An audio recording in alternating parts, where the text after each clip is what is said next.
Bienvenidos una vez más. Si en la historia de David y Goliat vimos cómo un joven pequeño pudo vencer algo que parecía imposible, hoy entraremos en una historia distinta, pero igual de poderosa. Porque no todos los gigantes viven afuera. Algunos aparecen dentro de nuestras familias, en los celos, la traición, en esas heridas que dejan quienes más cerca están, y también en la pregunta que nos hacemos: ¿puede algo bueno nacer de lo que me hicieron?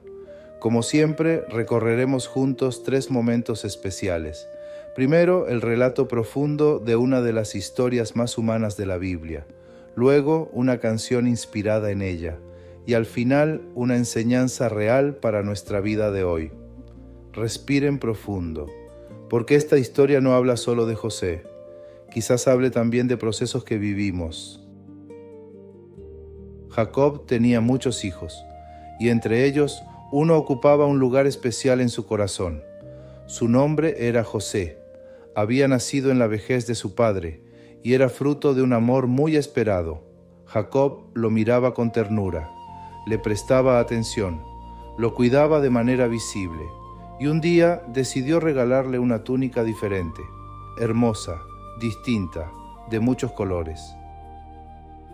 Aquella prenda parecía un gesto de cariño, pero también se convirtió en una señal que sus hermanos no pudieron ignorar, porque cuando hay heridas sin sanar, incluso el amor puede sentirse como amenaza.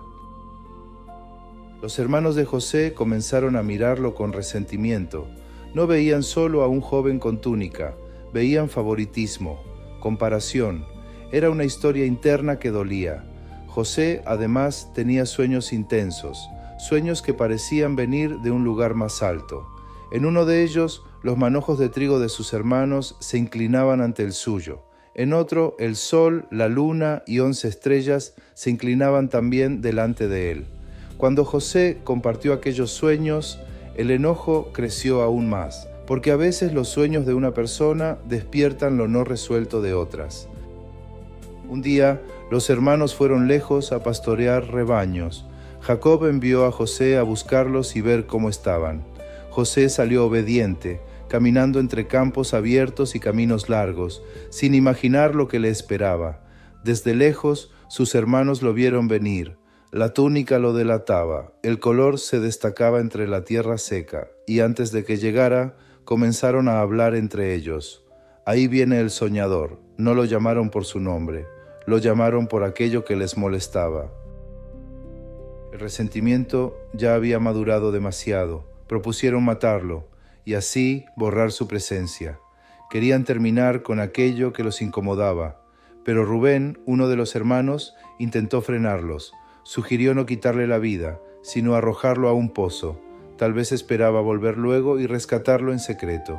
Cuando José llegó hasta ellos, lo rodearon. No hubo abrazo, ni bienvenida. Le quitaron la túnica. Lo tomaron por la fuerza y lo arrojaron al pozo seco.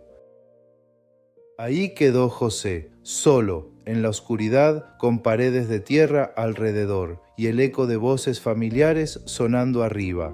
Él estaba con muchas preguntas. ¿Por qué mis propios hermanos? ¿Qué hice para merecer esto? ¿Cómo se sale de un lugar así? Muchos conocen ese pozo. Es el pozo de la traición, del rechazo, el pozo de no entender lo que pasó. Arriba, los hermanos seguían decidiendo su destino. Abajo, José no lo sabía todavía, pero el pozo no sería el final de su historia. Mientras José seguía en el pozo, arriba el tiempo continuaba. Sus hermanos se sentaron a comer, como si nada hubiera pasado. Entonces apareció a lo lejos una caravana de mercaderes que viajaba hacia Egipto, camellos cargados, y hombres avanzando entre el polvo, rumbo a una tierra extraña. Y de la nada, uno de los hermanos propuso algo nuevo. ¿Qué ganamos con matarlo? Vendámoslo. Así, el resentimiento encontró una forma útil de expresarse. No siempre la maldad se presenta con violencia directa. A veces se disfraza de conveniencia. Sacaron a José del pozo, no para abrazarlo, ni para pedirle perdón. Era para entregarlo como mercancía. Lo vendieron por 20 piezas de plata. El joven que había salido de casa enviado por su padre, ahora partía atado hacia Egipto, en manos de desconocidos. La caravana avanzó lentamente. Atrás quedaban su tierra, su idioma, su familia, su infancia. Muchas veces hay despedidas que no avisan y cambios que llegan sin pedir permiso. Luego tomaron la túnica de colores, aquella prenda que había despertado tantos celos, la mancharon con sangre de un animal y la llevaron a su padre, Jacob. Apenas la miró, reconoció la tela, los colores, reconoció el dolor. Pensó que una bestia había despedazado a su hijo. Jacob rasgó sus vestidos. Lloró profundamente y nadie pudo consolarlo. Mientras tanto, la verdad seguía oculta. José fue entregado en Egipto como un esclavo, sin nombre importante, ni protección familiar, sin la túnica que lo distinguía, sin nada de lo que antes parecía asegurarle identidad. Muchas personas se derrumban cuando pierden lo externo, pero en algunos procesos lo externo cae para revelar lo interno. José ya no tenía privilegios, pero seguía teniendo algo que nadie podía quitarle: la presencia de Dios con él. Fue comprado por Potifar, que era un oficial importante de Egipto. Allí comenzó desde abajo, tareas simples, en un trabajo silencioso, días largos, con una rutina desconocida. Nadie veía al soñador de la túnica, solo veían a un esclavo más. Pero hay temporadas donde el cielo trabaja en secreto, mientras la tierra parece haberte olvidado. José fue fiel en lo pequeño, ordenado en lo simple, confiable en lo cotidiano, y poco a poco comenzó a destacar. Potifar notó algo diferente en él. Lo puso a cargo de su casa, le dio responsabilidades, confianza, autoridad creciente. El mismo joven arrojado a un pozo por sus hermanos ahora estaba aprendiendo a administrar en una tierra extranjera. Lo que parecía ruina absoluta estaba convirtiéndose en entrenamiento. Pero la historia de José no avanzaría en línea recta, porque algunos procesos de Dios pasan por curvas inesperadas. Nuevas pruebas aparecerían, nuevas injusticias también. Sin embargo, algo ya estaba claro: el pozo no lo había destruido, la venta no lo había quebrado, el exilio no lo había vaciado. José seguía de pie. Hay momentos en la vida donde no entendemos por qué algo se rompe, y lo que parecía pérdida todavía no mostraba su propósito. Escuchemos ahora esta canción inspirada en la historia de un joven traicionado, que aún no sabía todo lo que vendría después.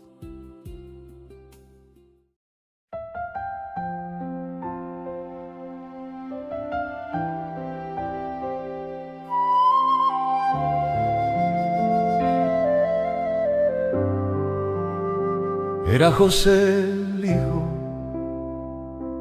más querido de dos hermanos que solo envidia de él siempre habían tenido. Un día José le dijo a sus hermanos: yo seré el rey, ante mí ustedes estarán arrodillados. A partir de ese día, cómo matarlo solo tenían entre manos. Y ellos vendieron a José porque estaban muy enojados. José a Egipto fue vendido como esclavo, los hermanos como muerto lo mostraron y decían entre ellos que era un malvado.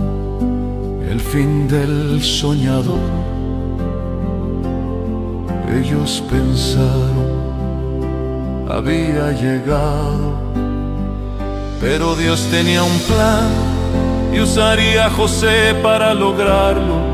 Él estaba lejos de su casa, de su padre, que no podía ayudarlo, y además también lo castigaron y pudieron culparlo.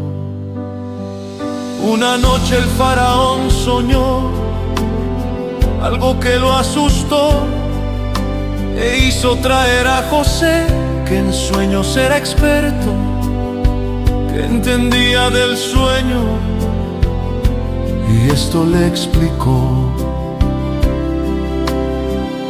Una hambruna se avecina y no habrá comida. El faraón pudo sentir alegría, porque ahora sabía a lo que se atenía,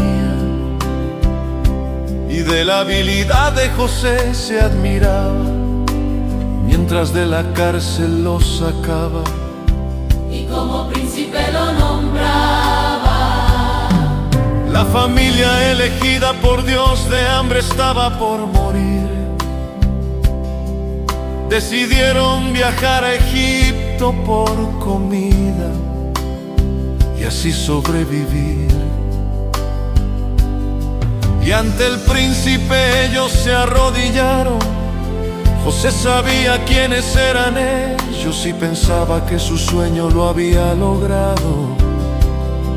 Soy yo, les dijo a sus hermanos. Ellos tuvieron miedo porque sabían que habían pecado, que casi lo habían matado, y el mismo corazón que ellos habían destrozado, con lágrimas en los ojos, José los ha perdonado. Tampoco los castigó y a su familia rescató, porque sabía que Dios todo en orden estaba poniendo, y un día enviaría otro príncipe que como José dejaría su casa y amor viviría impartiendo. Enviaría otro príncipe que amor vivirá impartiendo.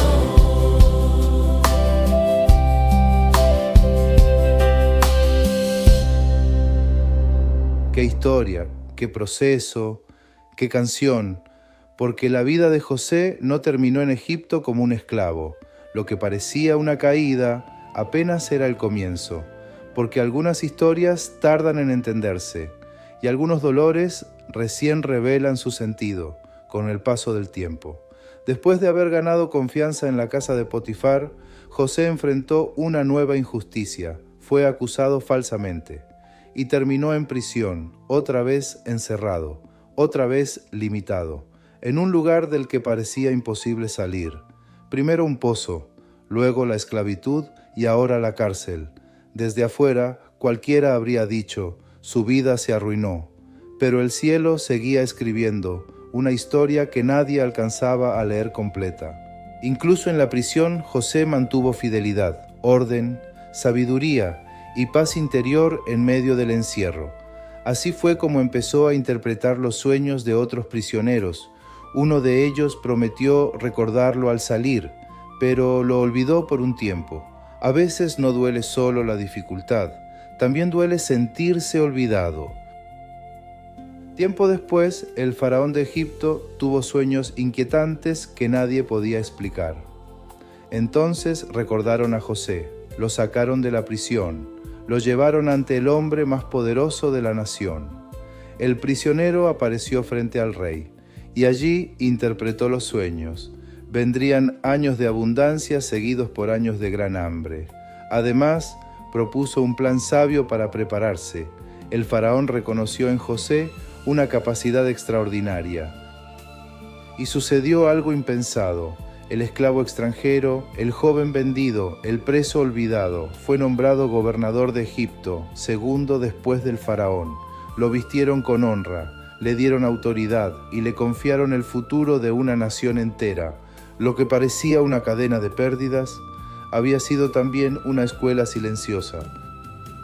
y comenzaron los tiempos de hambre sobre muchas tierras. También alcanzó a Canaán, donde vivía Jacob con sus hijos. Entonces los hermanos de José viajaron a Egipto buscando alimento. Sin saberlo, se presentaron delante del hombre al que habían vendido años atrás. Se inclinaron ante él, y en ese instante antiguos sueños cobraron sentido. José los reconoció, ellos no lo reconocieron a él. El tiempo había cambiado rostros, posiciones y circunstancias, pero no había borrado la memoria. José pudo vengarse, pudo humillarlos, pudo devolver dolor por dolor. En cambio, eligió probar sus corazones, conducirlos al arrepentimiento y finalmente revelar quién era. Sus hermanos temblaron. Entonces José lloró fuerte. Lloró por el niño del pozo, por la distancia del padre, por todo lo vivido, y dijo palabras inolvidables. Yo soy José. Ustedes pensaron hacerme mal, pero Dios lo encaminó para bien. No negó el dolor, no llamó bueno a lo malo, pero reconoció que aún dentro de la traición, Dios había trabajado en un propósito mayor, como preservar la vida para muchos en tiempo de hambre. José abrazó a sus hermanos, lloraron juntos, y la familia volvió a encontrarse. Muchas personas viven preguntándose, ¿por qué pasó lo que pasó? ¿Por qué aquella traición? ¿Por qué aquel rechazo? ¿Por qué esa etapa tan dura? La historia de José no enseña que todo dolor sea bueno, enseña algo más profundo, que incluso lo injusto no tiene la última palabra. Hay procesos que al principio parecen como un pozo y años después se entienden como una gran preparación. También nos recuerda que no debemos definir nuestra identidad por lo que otros hicieron con nosotros. José fue vendido, pero no era mercancía. Fue acusado, pero no era culpable. Fue preso, pero no estaba abandonado. Lo que otros te hacen no determina quién eres. José muestra una libertad inmensa. Él perdona, no porque el pasado no dolió, sino porque no quería seguir siendo prisionero de él. Y vemos el sentido de algunas historias más adelante, porque lo que hoy duele todavía puede transformarse en sabiduría, fuerza y bendición. Gracias por acompañarme una vez más. Si esta historia tocó tu corazón, en nuestro próximo encuentro compartiremos un episodio especial del canal, El Hijo Pródigo, una historia sobre irse lejos y volver a casa. Y si deseas seguir disfrutando de las historias bíblicas cantadas, te dejo en la descripción el acceso a 33 historias bíblicas en canciones. Suscríbete y puedes compartirlo con alguien que lo necesite. Y recuerda, lo que otros quisieron romper siempre puede ser usado para bien.